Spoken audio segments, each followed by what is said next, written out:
শহরের নাকিরডগায় শনিবার রাতে কাশিয়াপট্টিতে সিপিআইএমের দুই সক্রিয় কর্মীর বাড়িতে হামলা।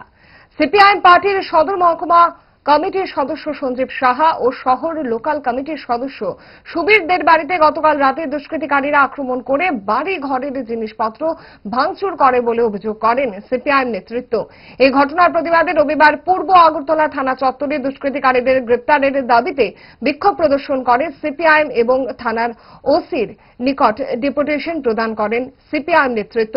পরবর্তী সময়ে সংবাদ মাধ্যমের সামনে বিস্তারিত তুলে ধরেন সিপিআইএম পশ্চিম জেলার সম্পাদক রতন দাস। গতকাল রাত 11:30টায় ভারতের কমিউনিস্ট পার্টি মার্ক্সবাদী সদর বিভাগীয় কমিটির সদস্য কমরেড সঞ্জীব সাহা এবং শহর লোকাল কমিটির সদস্য কমরেড সুবীর দে এই দুজনের বাড়িতে 7 থেকে 8 জনের বিজেপি আশ্রিত দুষ্কৃতী দল ইটপাটকেল নিয়ে হামলা চালায়।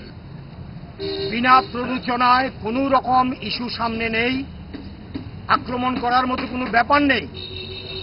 আচমকা এইভাবে শহরের প্রাণকেন্দ্রে রাজ্যের মাননীয় মুখ্যমন্ত্রীর যে নিজস্ব বাসভবন বনমালীপুর বাড়ি থেকে 150 থেকে 200 মিটার দূরে আধ ঘন্টা ধরে এই তাণ্ডব চালিয়েছে বিজেপি আশ্রিত দুষ্কৃতীরা।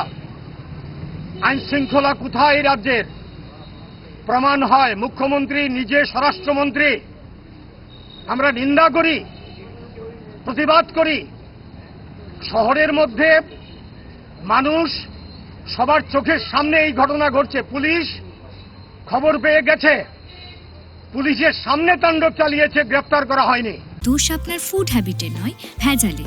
সেই মায়ের আমল থেকেই তারা 5 দশক ধরে গ্যাস, অম্বল ও পেটের সমস্যার একমাত্র সমাধান গ্যাস নল।